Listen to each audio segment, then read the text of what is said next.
I am joined by a woman who is not only a professional dancer, but a movement, a force, a fire.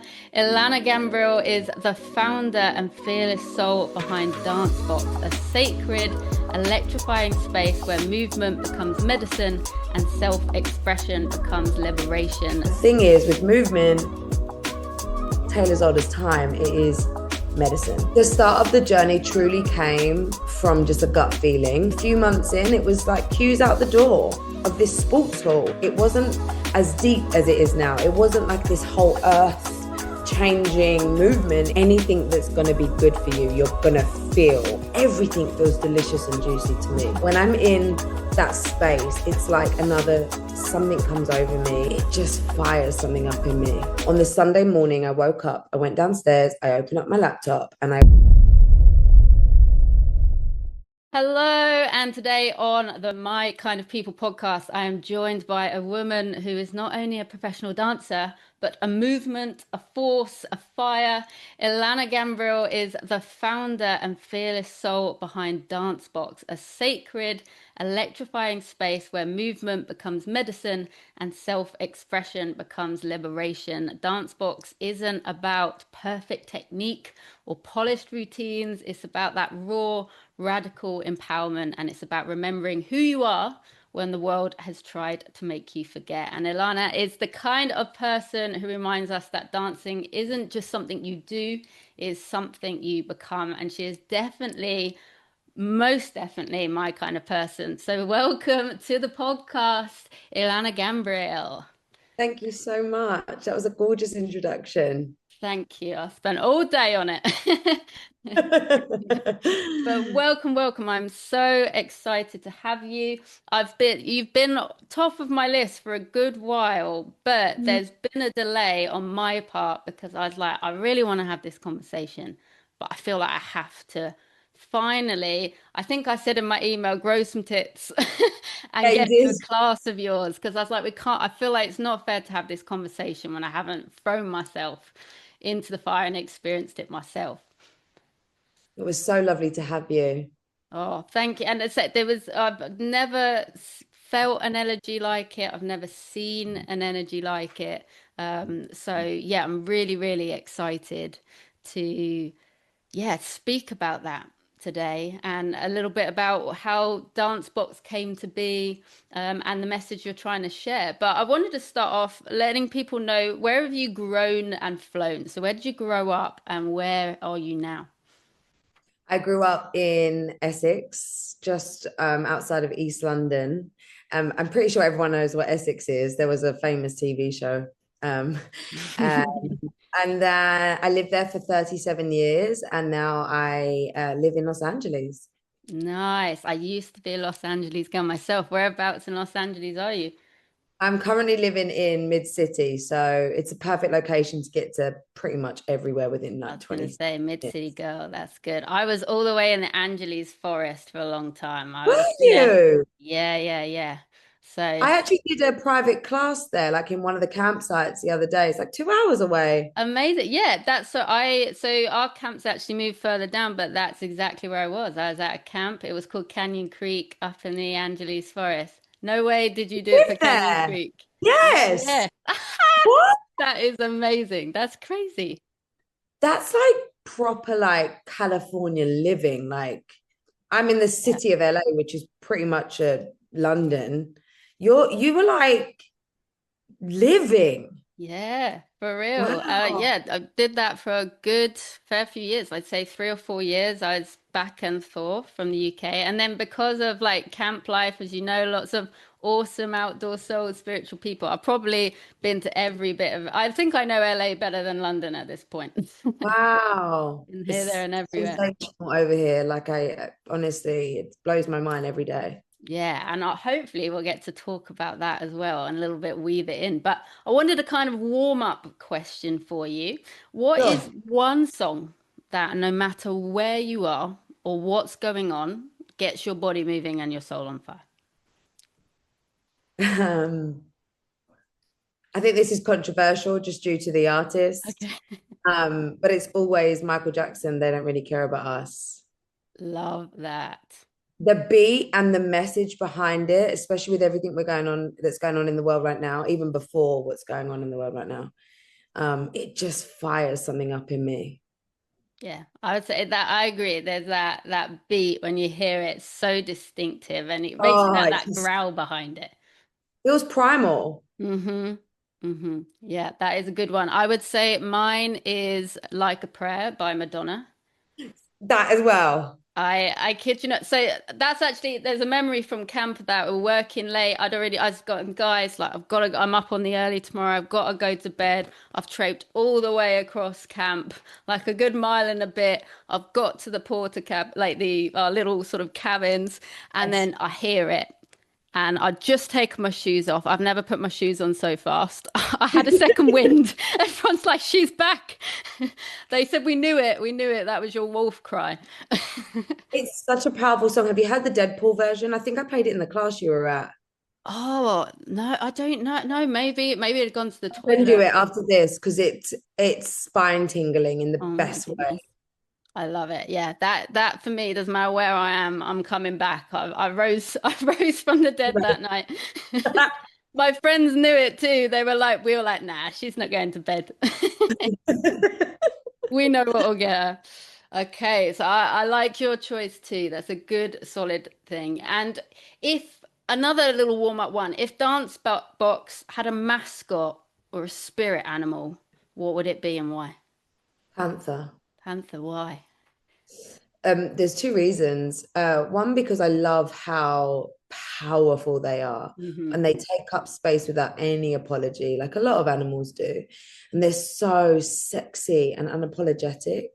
Um, and then one time, my very first retreat that I ever held in the UK, I had animal spirit cards and I Mm. wanted to pull one for the group and I wanted to read out its meaning and message. And it turned out that I pulled the Panther card, even though I've been saying it for years. And everyone that was there, they really resonated with the message and they now call themselves the Panthers. They have Panther t-shirts. Yes. They have a Panther WhatsApp group and it's exceptionally powerful. I love that. The panther. It suits you. It suits you. I'd say that's probably your spirit animal as well, if I thought of an Yeah, animal for you. I don't Uh, know. I've never come face to face with a panther. I've only ever seen it on TV or on the internet or whatever. But when I see a panther, something my stomach goes funny. I I think you're like one of us, to be honest. Yeah. It's probably what it is.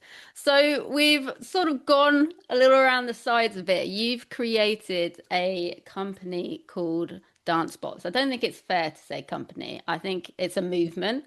I think you Mhm. called it a fucking cult in your Yes. class. But I think movement is what true, but movement is what it is. Tell us a little bit about DanceBox, what it is and how it came to be. I mean, where do I start? What do you want? What specifically would you like to know? All of it. Like where the name. What day did it come into your being? Like this is what it's gonna be, what's gonna be created, wherever or the start of the journey, wherever you wanna go with that question. The start of the journey truly came from just a gut feeling. I was a professional dancer. I mean, you're always a professional dancer. Once you're a professional dancer, you're a professional dancer.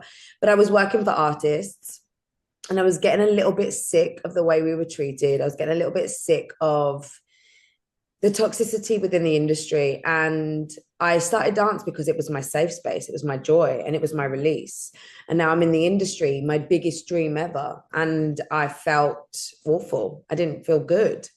So I literally one day finished a dance job on a Saturday night.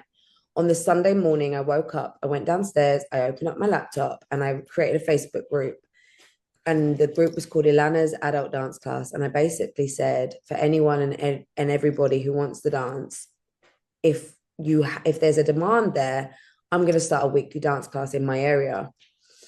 And then a few people said, yeah, I'll come. Like, they all knew me in my area as this dancer. Everyone was like, yeah, yeah, yeah, yeah. Anyway, so I opened up my first class on a Wednesday evening in a sports hall in Essex, in a school sports hall. And only my mum and my mum's best friend and my best friend and her mum turned up.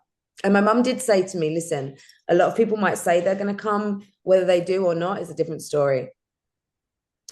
Anyway, so I saw these four people turn up. It was a free class because it was my first class. And forget the people that were in the room. I absolutely loved every single second of it. Like teaching my mum and my mum's friend and seeing them come to life and how I felt within that space was delicious. It was better than being on at Wembley Stadium. Yeah. Truly. Yeah. And so I Amazing. just kept these classes going, praying that people would turn up. And they did. And I think a few months in, it was like queues out the door of this sports hall. And I was accumulating all these wonderful souls. It was still called Illana's adult dance class. Um, I was seeing how they were changing, but initially it wasn't as deep as it is now. It wasn't like this whole earth changing movement. It was just literally an hour of me making them sweat. But then I was hearing their stories and how it made them feel. And then I started speaking more. And it started to become like it evolved into this like weekly mass, honestly. Mm. I was married no, I wasn't married. I was engaged at the time. And I said to my fiance, yo, this is getting big. This is getting to something. I can't just keep calling it Ilana's adult dance class. And we sat down and we spoke for ages about what could be called. And I was coming up with all these random names, which thank God I never used. And then it was actually him who said, well, it's in a box, there's a studio, and you dance in it. And he said, what's contained within that box is so much power, but why don't you just call it dance box? And I sat with it for a couple of weeks and I was like, I like that. Yeah. And then she was born. I love it. DanceBox was created. And you said Yeah. like the power of like just those four people who you knew in the room, but it Yeah. was so special to you. Do you think it was very healing for yourself first and foremost? You said from the background you came with dancing and all that kind of pressure and starting to hate it. Yeah, it was 100% healing for me. And I didn't realize it at the time. I was just having a great time. But the whole reason I started dancing, I've spoke about this story many, many times, is because I lived in a really abusive household, and I managed to get myself to a dance class on a Saturday when I was 12 years old. And it was in that moment that I was like, oh my God, I have never felt so free and medicized and pure. I never felt so pure. And I didn't feel that feeling again until I opened up Ilana's adult dance class. And then there was a lot that's gone down since I opened it. The company's 11 years old in November. A lot has gone down within it. And I don't think I would have been able to get through it the way I have if it wasn't for this. And the way I speak to the people in the room is because I've been through what other humans have gone through, like I just have the bollocks to stand up and say, hey, do you remember this, like this part of yourself? And like, I had the bollocks as a leader of the room to say, like I've every human being has gone through so much fucked upness. There's Mm. not one person that gets away with it. And I think you either sink it, you swim it, and if you have been able to swim it, you can then, please God, teach it. Like teach it so we can help others. Yeah, and So, yeah, it absolutely does. And it speaks volumes. I mean, I hadn't even got in the room. I was sat on a bench, I think reading my Kindle, and a lovely lady sat down next to me and we started chatting and talking about what she does. And she just said, oh, very humbly, like, I'm a chef. And I was like, awesome. And then talk about what I was doing. I work in the fitness space. And I said, believe it or not, though, I came actually from like a performance background, an acting background. And then she actually then piped up and was like, oh, well, actually, I used to be a dancer. And it turns out that actually she'd been in the dancing space. That was her thing she loved, and she'd never done it since. It became such a toxic space for her, mm, in terms of how she had to look, the critiques that she was getting. That yeah, had I maybe not brought up the fact about my own performance side, I would have just we would have just left it at she's a chef, and that's what Yeah. she's doing now. And it just Yeah. unlocked this whole conversation, and how actually this was the first time she was coming back to your class in the hope that maybe it would spark something again and that she could dance again. And I hadn't even stepped in the room yet and saw what you're capable of. And I was like, this is as special as I was hoping it was going to be. It's not even begun. If that's the kind of thing that people are here for and hoping it will inspire them. And I think that says a lot about you. I think it says a lot about the people that feel, it's really hard to step into a space like that, even though you can look at my Instagram and I can speak of the ethos a million times. I'm still not eradicating your fear. That has to come within. So the fact that you even turned up and she even turned up is huge. Yeah, absolutely. And it took a long while for me to get there. As I said, I'd followed you Yeah. on Instagram for a good few years, and every time I was just like, oh no, I couldn't do that. I couldn't do that. And then it was funny actually. I was warming up to the idea, and I think I found out one of the last few classes you did before you went to LA was actually one like up the road for me at Chertsey High School, and I was like, gosh, Oh my darn. God, And I yeah. was like, I didn't know till afterwards, and I was like, oh, I was like, that's the sort of thing I wouldn't have been able to get away with that because I have no excuse. It's on my doorstep. And then I was like, oh, it wasn't to be. Even though I said in my email, there was all these missed chances. Even though I said in my email, LA's not really an excuse. It's my second home. So I was like, it's gonna happen at some point. And then you popped up saying that actually there was spaces on the waiting list that had become available, and I was just like, oh, and literally I said, oh, fuck it, I'm doing it, which Good. actually ended up being the mantra of that class. The bucket pop-up. And I usually like name my events and I didn't want to name it. It was just me coming back from LA and it was just like a reunion. But when I got into the room and that question was asked by that beautiful woman, I was Mm. like, yeah, this just fuck it. Like, and you were like, I said that. I Yeah, said that. literally. So, and like my friends were, I told my, eventually, I didn't even tell my friends for a while I was doing it. And then I said sort of what I was doing. And they're like, oh God, I could never do that. And they were really surprised by me. Like I've been coming out of my shell. And I just went, oh, well, fuck it. That's, that's what I'm doing. So it really was the fuck it class. So for anyone who was in a similar boat than I was, right? Because it took a lot of guts. I've also done a lot of work with like breath work, meditation on my anxiety, and that's in a much better place. But I must say, this was the first time in a long, long time where I felt those stirrings in my chest in the class, and I was like, oh, this is this is out my comfort zone. So, what would you say to anyone like myself who's maybe been following you, has got that stirring, is so intrigued and wants to take that step, but is feeling a little bit hesitant? I think welcome the hesitation, but know that anything that's going to be good for you, you're going to feel the stuckness before you do it. It's like almost like, okay, I'm about to jump off the cliff here. You're going to feel that fear before you take the leap. And then it's in the leap that you change. It's in the leap that you feel the freedom. It's in the leap that you're like, you find euphoria. But I think anything that deals with exposing ourselves, being vulnerable in a room full of people, anything that deals with that, human beings really struggle with.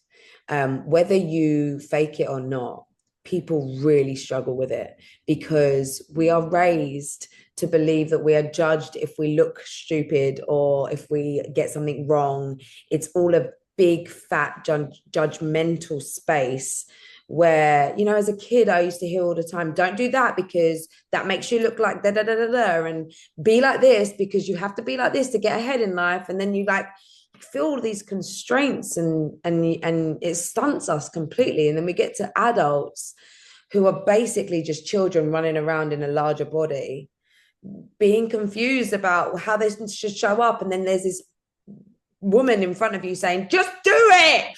And I don't know how, because everywhere I don't want to be judged. And I don't want to like look stupid. I don't want to fail. And I think that the narrative behind failing needs to change. We're supposed to fail. We're not robots. We're not like designed to be perfect. We're supposed to fuck up and learn and rewire and change and evolve. We're supposed to. Like, it's so nuts to me that people think that it's a bad thing to fail. It's nuts to me, Meg. I Yeah, w- and I think that in answer to your question, I think those that are feeling the fear know that it's natural because I mean, even to dance when you were kids, I think people used to judge us then and say, "Oh, you can't dance," whatever it is. I think feel it and just fucking experience it. Just throw yourself into something that's gonna get out of your comfort zone. Like get rid of the stagnant old narratives and just jump. beautiful advice. And yeah, it's something I talk about with my clients a lot. This like failure. If you like, if you want to succeed, you have to fail, right?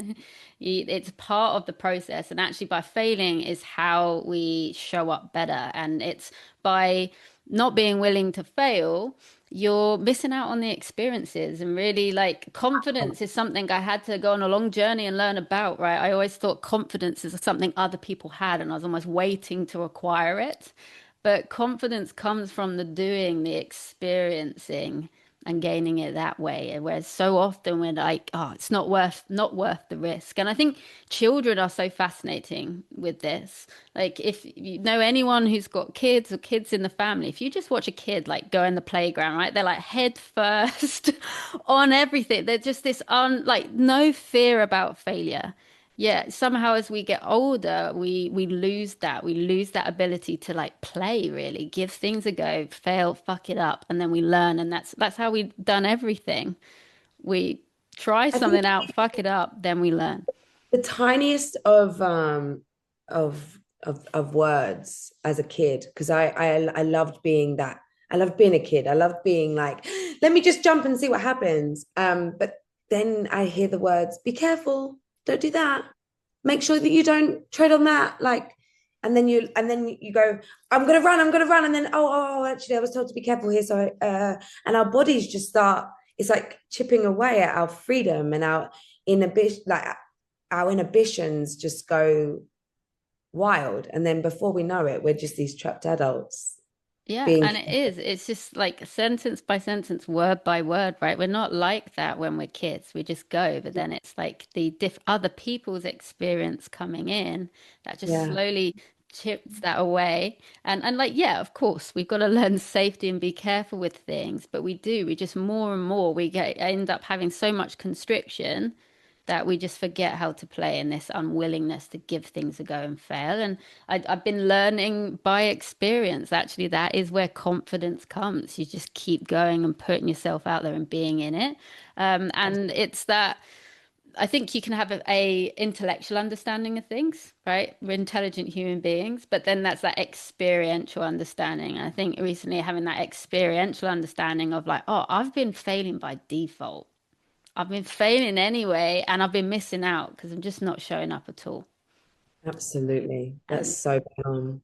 so and as I say, if you want to win, you've got to be prepared to fail. So I think that is beautiful advice there from you.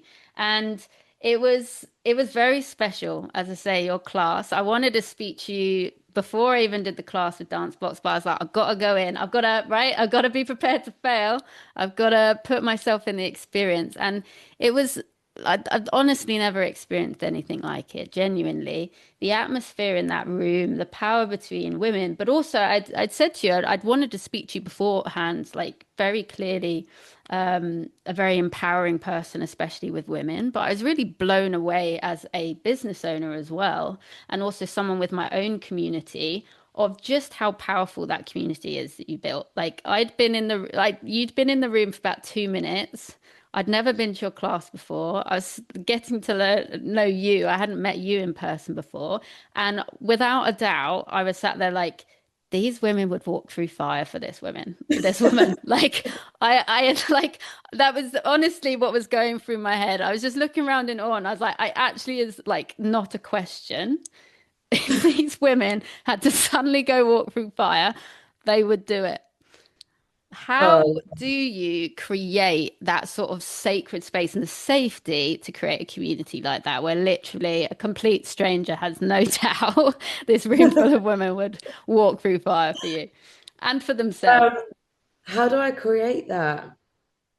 I don't know, I think it's just I'm getting emotional. I Bring think it, room for it. I honestly think it just derives from love and authenticity. I've always been super authentic within my space. Um, and I take the time to listen to them, to like at the beginning of classes, they all want to, they all want to hug and they want to talk to me and they want to say, this has been going on this week and I just need to release this and da da da da, and I give time, and outside of the class as well, um via DMs, via emails and texts. And I think when you collectively move with other people within a space and the space feels so powerfully free, you can't help but accumulate this like vibration and this magnetism for not just me, for each other. So I think the feeling you felt of them like walking through the fire, for me, I think it's walking through the fire for each other. Yeah. It's that they also understand that, oh yes, I am the founder of this particular movement, and I am the person that teaches every single fucking class, but I am them and they are me, so we are one. And I think that oneness, and I don't know if I spoke about this in the class, is that there is no hierarchy. So I will just be an absolute mess, taking the piss out of myself. And I think they see that if I can take the piss out of myself and I can be stupid and I can be honest and blunt, they then get the permission to do it too. And then it just becomes this like wholeness of humanness. Am I Yeah. answering the question? Yeah, you absolutely are answering the question. And I think you are right. It is that walking through fire for each other, because I had that sense of protectiveness by the end of the class. So I started it in awe, being like, what is this witchcraft?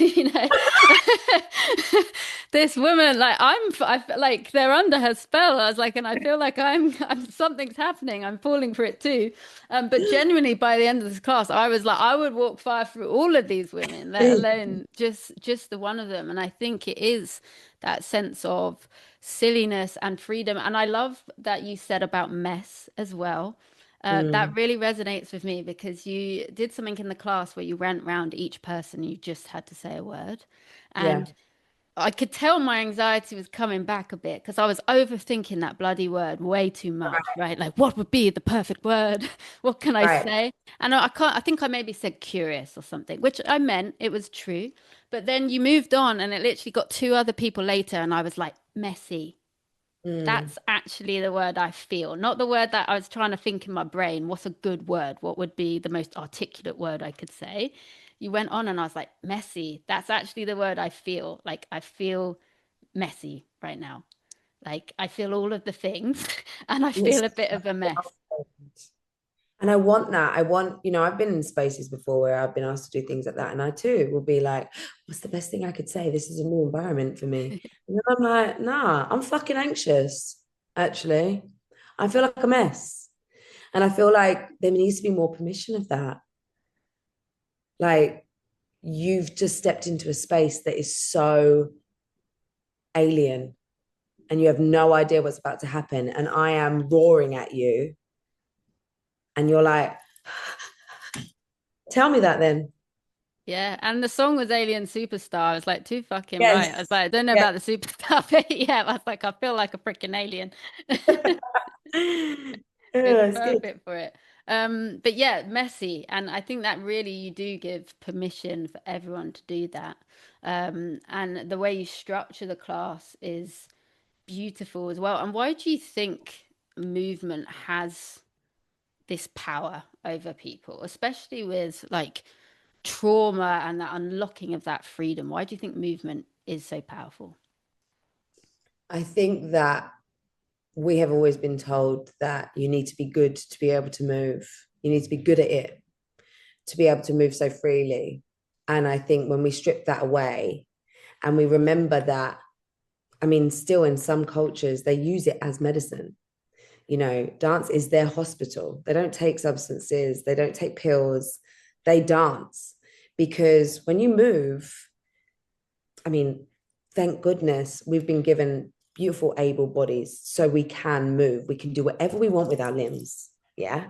When we move, it releases all these endorphins within our system. And when our endorphins are running wild through our body, we can release the stuck energy that we have, or anxieties over situational situations in our lives. We can, like, past trauma. It can literally, it, like, even doing this movement alone can stir up something within my system. Like, my body's getting goosebumps right now. I can tap into something with intention. I can think about something that hurt me, and I can literally feel it coming up to here, and I'm able to expel it into the room. And I think if we remove this, like, I have to be good to go to a dance class, I always say things like this: you can do this to shove a fly out the way. You can, like, do that to, like, grab someone's attention, or I don't know what you would do that for. Whatever, you can do that, and you can do that, then you can do that in a dance class. It's just because you have this narrative that learning choreography is not, your brain can't do it, and this, and all of these things, like, consuming your brain can take you to a place of stuntness and stillness.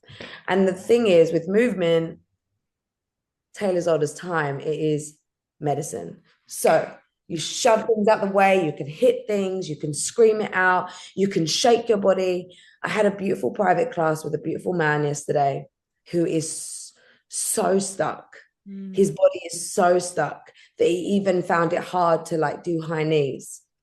By the end of it, he was screaming, he was on his knees, and he was crying his eyes out. That right there shows me that this is fucking medicine.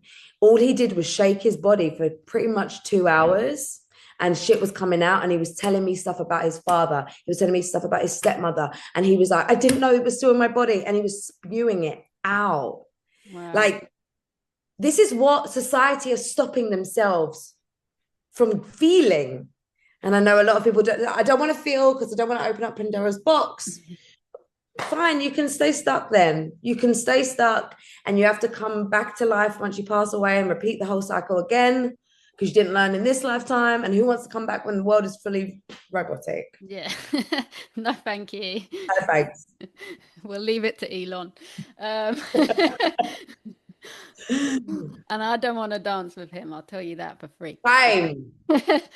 But yeah, and it's just this release. And I think you create such a beautiful, vulnerable space. And it is this almost fearless vulnerability. How do you maintain that for yourself? Because it felt like I mean, it was such a community, right? It's a shared space. And I agree with you there, no real hierarchy. But you are sort of leading the front there with that vulnerability, going there first and foremost. How do you maintain that in yourself? And, like, because that is a big energy in the room to uphold.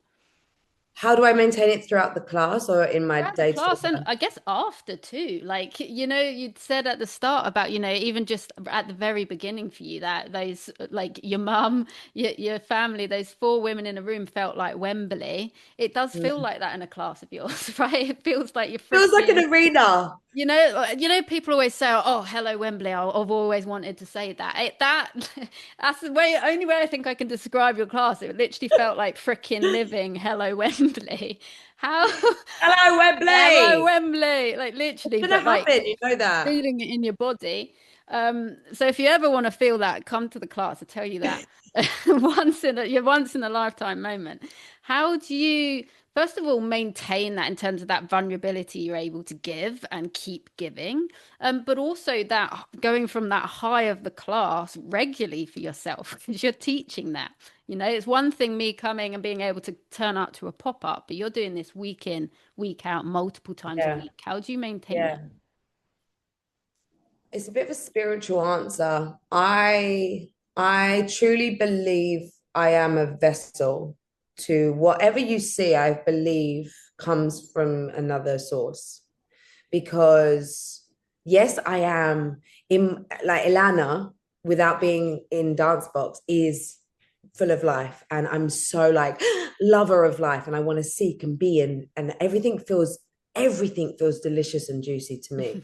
But when I'm in that space, it's like another something comes over me. Mm.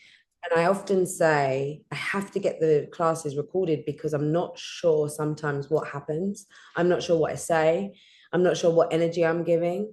But when I step into the room and I'm in front of another human being, whether it's 100, 1,000, 10,000, I feel this like spirit. And then I'm away with it. Yeah. Just say, you do what you need to do, you say what you need to say, because you know what they need. I also know what I need. You also know what I need. And then that truly is how it feels. And when people have said to me, like, I've been in your class before, there was only 10 of us in the room, it felt like I was at Madison Square Gardens. It's that power that's coming through me. I And know that's not probably the answer that you want, but that is truly how it feels. no, that's the answer I need, because it's the truth. It's the truth. And when did you become aware of that power, that feeling? Has it always been there, or is it like the moment where you're like, oh my goodness, this is a thing. This takes over me. Yeah, I my mum noticed it before I did. So when I first opened up DanceBox, I lived with my mum, and I would be like on the couch, like exhausted from the day, and I'd be like, "Mum, I don't actually know how I'm going to teach." And as soon as I got into the room, she said, It was like you were on a trampoline on speed." And it was like, I don't know, I had no idea where it came from. And first of all, she said, "You're such a performer." Like, it's like you see a human being and it's like you're performing for them. And I was like, but it doesn't feel performative. And then I just started tapping in and I started to really truly feel my body out. And I was like, is this, I know it's me, because what you get is my essence. Yeah. But I don't think that it's fully me. I have to give it off for whoever comes through. It is something else, and it sounds like I'm kissing your butt here, but credit is where credit is due. Like I've been talking to people about the class since doing it, and my friends, because they had lots of questions, and I was like, I can't even describe this woman. I was like, she is something else. I was like, I've just never met anyone like her. I was like, the energy and the spirit in this woman. I was like, but there was not the slightest egotistical thing about you. Thank Which I was like, that's crazy to me. You know, you see people sometimes you say, all right, calm down. Like, or like, but and again, where's that from? That's that judgmental thing. Like, why should we be thinking that someone else, Yeah, being in there, all their being and having a good time? And but we have, right? It's that voice, like we said, almost that parent voice of like, oh, not too much though. Calm down. yeah, And yeah. just with you, there was just no voice there. I was just like, wow. Thank And it's you. contagious. It's contagious. You know what I think sometimes our gut speaks. Sometimes, you might see a leader or something and it makes you feel a little bit like, all right. It's sometimes a couple of things. Sometimes it's a bit of a mirror and we see something in them that we don't like of ourselves. And sometimes it's because, and there's a lot of them, there's a lot of inauthentic leaders. There's a lot of leaders out there calling themselves what they call themselves without it coming from a place of like, I just want the world to feel fucking free. Some people are actually just doing it because they want a few likes on Instagram or they want to say they did something, but it's not coming from like their soul. It's sort of like a soul mission. And sometimes our human flesh can be like, I spot that. Yeah. I spot that. Do you know what I mean? Yeah. I think that's so true. Usually the best leaders that I've come across actually don't want to be leaders. Right. Right. Whereas the people that I want to be the leader, that's usually the person I'm like, yeah, it's not for you, boo. Like, Right. mm-mm. Right. Exactly. And because usually they actually want to be the leader, but don't really want to do the things it takes to be a leader. And I'm thinking, are you sure? Whereas the people that actually are like, I think, oh my goodness, you know how to lead a group, are actually the people that don't associate with that title whatsoever. They're just like, I'm just one of the people. And actually, like you say, it's almost that soul mission. Yeah, it is. I just see myself in everyone that I meet. I know that everyone's really walking around with a lot of pain and a lot of suppression. And I just want to change. I just want to change it for them and myself. So myself, I will still sometimes get in my own head and I'll still sometimes question how I'm doing things, especially moving to Los Angeles as a foreign land. No one knows me and I'm trying to do the damn thing over here. I'll question myself all the time. But I know that once I'm in front of another human being and I get to have a conversation or I get to move with them, I know that in that one moment, we're gonna be healing something. Definitely. And do you have any advice for people that are a few steps back than I was, right? Not quite ready to do the class yet. How to, uh, something you talked about is speaking, kindly to yourself in class. And that's something I have to admit, I wasn't very good at doing that. I actually took, like, at the end of last year, um, a breakup for me where this person I really cared about, was just like, I don't really like the way you speak to yourself, and I'm not gonna be around to watch it. Really, that's essentially what it came down to. And actually, that is the kindest thing they probably could have ever done for me, because yeah, I wasn't speaking to myself very nicely. And that, again, relationships are mirrors, right? It's funny, like, you're in this dance class with all these mirrors that we're scared of, but actually it's the connection that we're really like. The mirrors, that's just an object. The mirrors are actually the people, the connections that we're around with. And actually, that's probably, it's still sad for me, but that's the best thing that probably could have ever happened to me, and the greatest gift, that someone loved me more than I was loving myself, and actually was kind enough to be like, no, like, don't do that. And that's actually set this journey this year. And part of why I ended up in your class, that journey of, like, I was the sort of person that would be like, I had the sexual prowess of an ant, right? And I'd be making, but I'd be like, no, it's funny, I'm making all these jokes, but it until it was, like, really put under the spotlight for me, really not realizing, like, actually all of this stuff adds up, and I wouldn't dream of letting another woman in my life say those sort of things about themselves. But yeah, I was doing it regularly.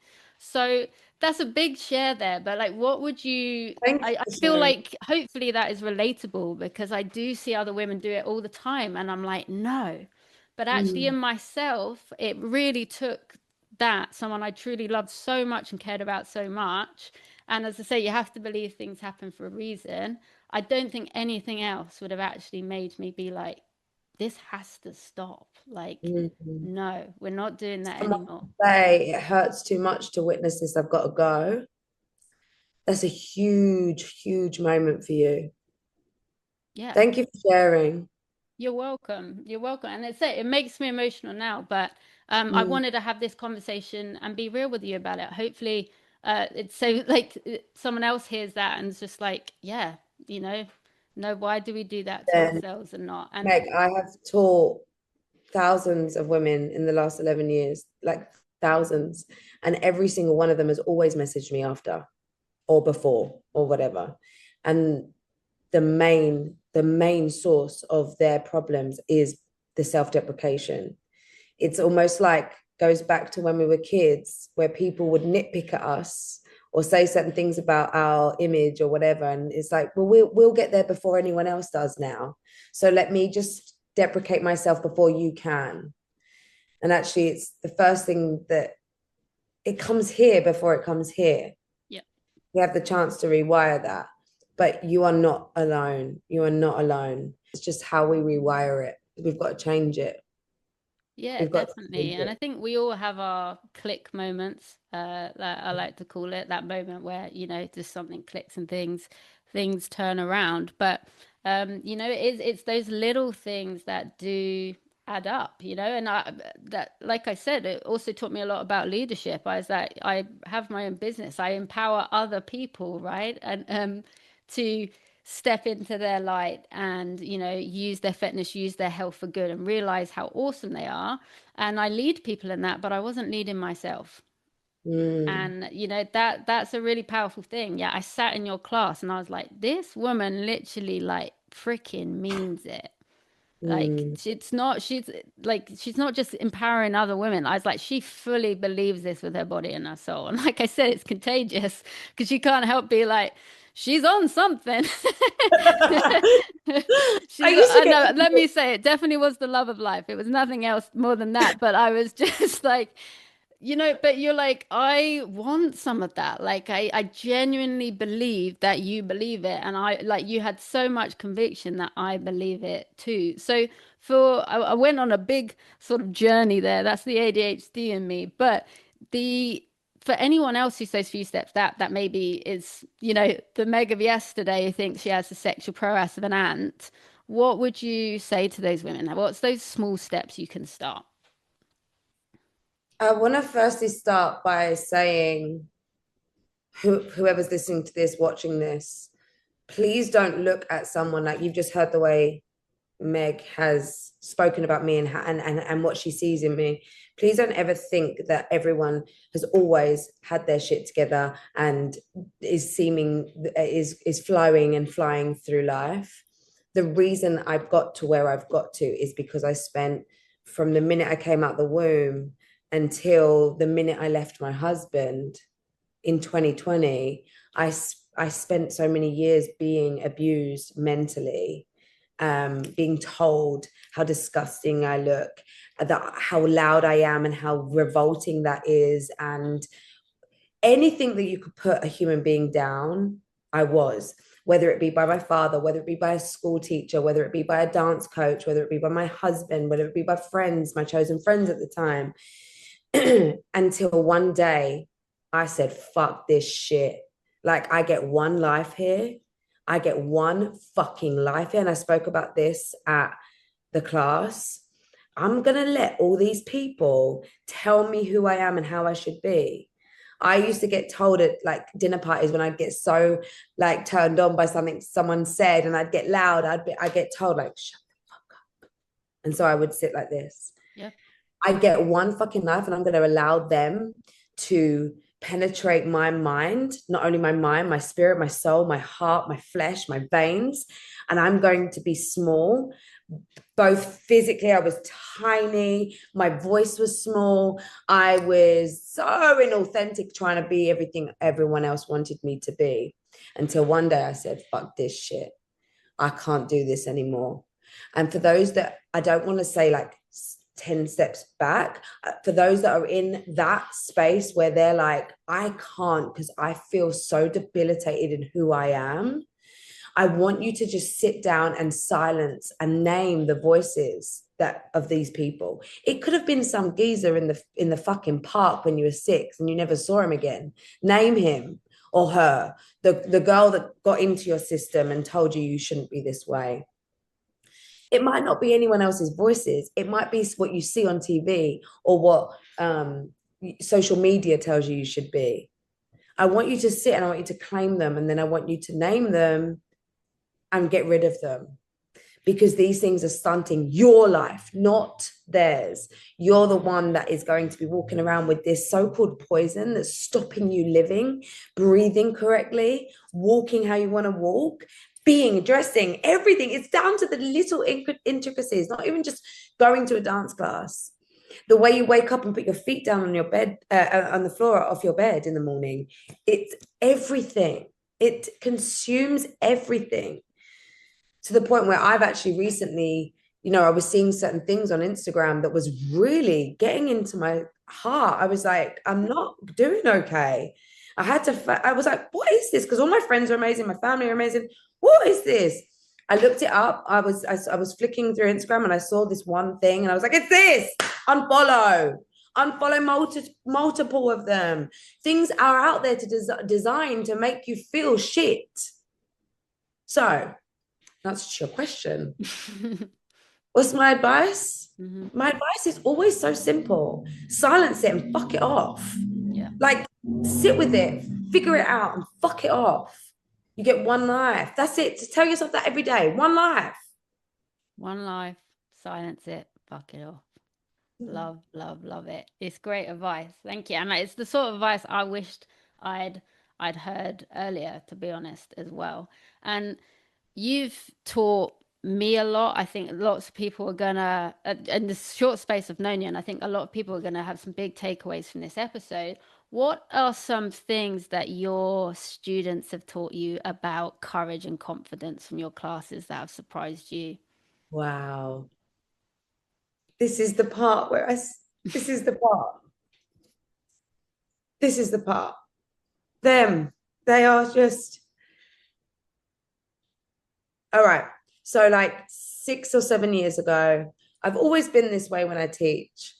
So I'm teaching these women to like be loud and to like fuck everything off and that doesn't serve you and do all these things that are going to make you feel better. And then I would go home to a marriage where I felt really small and I felt really silenced and I didn't feel authentic. And then I started to feel like a fucking fraud. Mm, I was like, I'm actually a fraud. Like I can't teach these women anymore. yeah. And then I'd go into class and so would say to me, Lan, what you taught me the other day, what you said in class hit me so hard. I've left my job. Mm. I've left my job because it was debilitating me. I couldn't get up in the mornings. I couldn't smile. I was listening to their stories and I was like, wow, Lan, they're so powerful. And that's through your words and you're sticking around in this like thing that doesn't serve you. Anyway, I got brave and I left the marriage.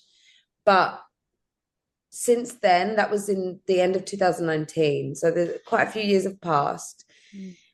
DanceBox has changed considerably since I left that marriage because I've changed considerably. But they, oh God, they are so brave. They're so courageous. One woman at 40 years old, she said, I've never said this to before. We were doing mirror work. She said, I've never said this before, but I am so proud and so scared to say that I'm gay. She Yeah. came out. I've then since watched her life. She before that was emailing me suicidal thoughts. I didn't know how to help that because I am not equipped. Yeah. But since then, I have seen her life change and flourish. And she's so bold and so proud of who she is. And she speaks it every day. She now runs an open mic, a queer open Go mic. on, yeah. Like it's insane. I've seen a woman that was very she was abusing cocaine. Mm. She's since been clean for I don't know how many years now, but she's been with me for many. She just was like, you reminded me what it feels like to be alive, and I want to be alive. There's so many stories. Well, They inspire me. They always talk about, oh, I wouldn't be able to do it if it wasn't for you. No, like I'm just standing there speaking truth of life, and you go ahead and you go ahead and you take the juice. You drink the juice. You could quite easily leave my class and be like, that was empowering, but my life sucks. You yeah. know? Oh, they are everything to me. And you could tell it was so genuine. You can be in these spaces and think the teacher's kind of being sort of fake nice or just sort of like, oh, hi, like pretending you remember them. But no, Yeah. the genuine excitement and joy when you saw those girls walk in the room, that either like, oh my goodness, like the gratitude for a new girl stepping in the room, like, I don't know your face, Yes. joy, but Yeah. also the girls that you clearly knew and just the absolute genuine, I'm so happy to see you again and you're here, was just a really, really beautiful thing. And I think you need all of the components. I've had Derek Sivers on this podcast, and his video way back when really inspired me. He did a TED talk where he was talking about um the sort of crazy lone person, and he shows this video where this person's dancing on this hill and there's all these people around and they've got the shirt off and people are thinking, what on earth is this crazy man doing, right? And he's on his own for a good while. Then all of a sudden this other person decides to come join him, Yes. and then I love this yes, right. And video. then he's not, like, suddenly he's not on his own, right? Because two's company. And then a third person comes in. And Oh, it's that first follower. It's like, your mum and those women, those first four in that clock, they are so important because you're no longer just this crazy person on their own in the middle, yes. right? Like having That. a good time, But actually, that's what becomes a movement, right? That's what becomes DanceBox. And I think Yeah. those people are so special. So I think it's got to be credit for you for being that, right? The crazy loon in the middle. That's, like I said, being actually brave enough to stand up there in your truth and live and breathe this stuff. A lot of us women didn't have the courage to do that. But then it's that first follower and the people that joined that now made it this movement where people are like, I don't know what they're doing, but I want to be part of it. Someone texted me the other day saying, I don't know what crack you put into those classes, but I was like, when I used to do lives in 2020, obviously I was doing it to like the whole of the internet. People used to message me saying, like, what cocaine do you buy? Yeah. I'm like, cool, we would just be a cocaine cult. God And forbid. I'd say she's as clean as a whistle, folks. But yeah, it really is something special. So as I say, thank you, because I know you say, oh well, it's not me, but you're that person brave enough to stand up there doing it and speaking the message. And then also to the other women, the women that came before me, that I'm like, goodness me, there is something happening with this woman and this other women, right? That is special. And it's like, then I'm wanting to join a movement. It's so much bigger than just you standing on your own dancing on a hill, like that video is. And I'll Yeah. put the video in the show notes because it's such a good one. But yeah, so thank you for that. And before we round things up, something I wanted to ask you is, you've made that move to Los Angeles, right? How has that been? I mean, I know it's a city that's known for Hollywood and glam, but it's also a very creative place that for many does favor self-expression, spirituality, and boldness. So coming from the UK, where we do seem to have, a lot of us have this classic stiff upper lip mentality, how's Yeah. that changing culture felt for you? Like, have you noticed the difference in how people show up emotionally and physically on the dance floor in LA compared to the UK? And also, how has that move to LA influenced how you show up? Mm. The move here has been like incredibly spiritual. I've been coming to LA for 20 years on and off for work, and I've always been called to live here. And circumstantially, it just worked out to be now. Um, the the move here has been such a mirror to me. Everything that I've gone through in life, it just was like, I want you to look at it right now, stare it in the face, and I want you to feel it with all of its intensity. So the first 6 months was intense. Mm, I was purging up so much shit whilst trying to grow this entity here, trying to get everyone to feel what it is that I do. It was, I will never not say this, it's been the most special time of my life, the most confronting, most special time of my life. The classes here, because in London people have been having me for the last decade, hmm. and it was very contained. It was in London, and if you wanted to come and see me, you knew what the score was, and you've been seeing it rammed down your throat for 10 years. And so people understood the assignment when they came in. And like yourself, you were in a room full of people that have been doing it for 6, 7 to 8 years. Yeah. So you immediately feel it. Whereas here it's so fresh. Mm. It's so blanket, start from the top.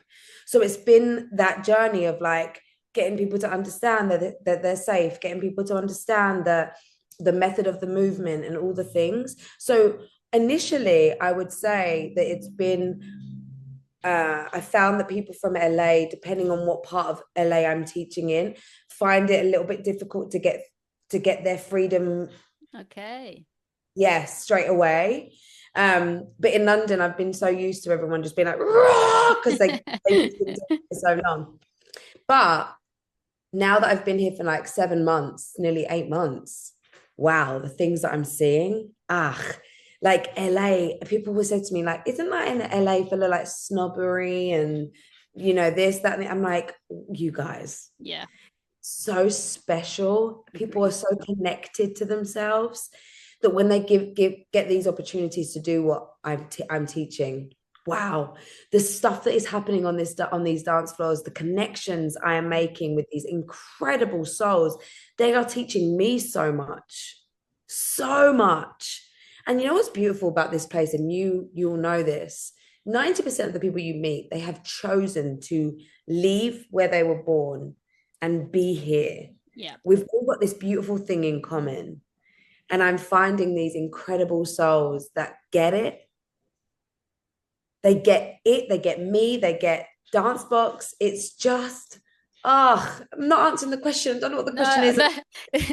maybe not for the listeners, but you are for because I'm just like nodding along because LA really like I always describe LA. People ask me about it a lot, like what's it like to live there? And I just say geographically it can be a very isolating place, but once you have your community there, oh my goodness, that will be your soul community. The people there are like meet you on a soul level. Like genuinely, my soul family lives there. They're some of the people that I've had the deepest connections with, some of the most giving, generous, kind, open people. And it's so hard to describe that unless you've been there yourself. So I'm like, coming as a visitor, people want to like, I want to go see, I want to go see the Hollywood stars and everything. I'm like, that's literally like walking outside Westfield and you're like, oh, there's stars on the floor. If you're going for that, that's going to be a letdown. But Yeah, what is special there is the people, really. And once you make those connections, it's, yeah, deep in your soul for another level. And exactly like you said, it's made up of so many different people that come from all different walks of life, different places.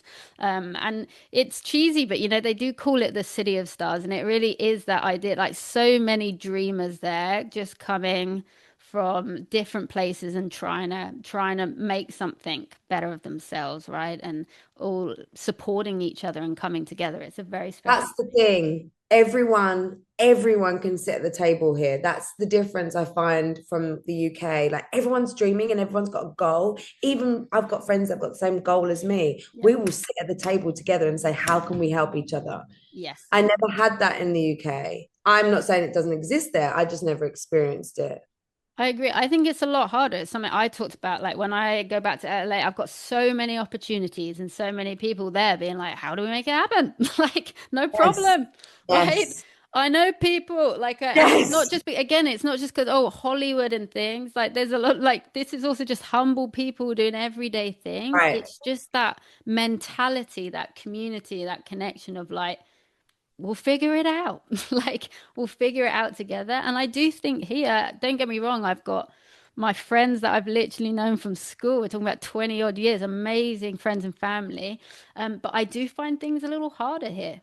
Right. I think we can be a little bit more protective over things, or maybe we overthink some ideas and stuff. And again, I don't want to talk about entire culture, but there is just something very special from my experience that I'm nodding along to you there with LA. It is a different kind of culture and an energy. 100%. I'm so happy to be here. Good, and you can tell. So I think that does answer my question because I say it does affect how you show up, right? I do show up with a different type of confidence and energy in LA. Just knowing it's just that in more of like, of course, back home you have your deep like relationships and people, but in LA that idea of like almost that community of being held. I feel Mm. like I can be a lot braver there. Yeah, I do. I feel it's a weird one. I feel brave across the board, whether I'm in the UK or whether I'm here. Um, I'm learning so much about myself. I'm changing. That's been difficult Yeah. because I'm like, whatever. But I'm really changing. I'm in a transition period emotionally. I'm welcoming it, but it's hard. It Yeah. is hard.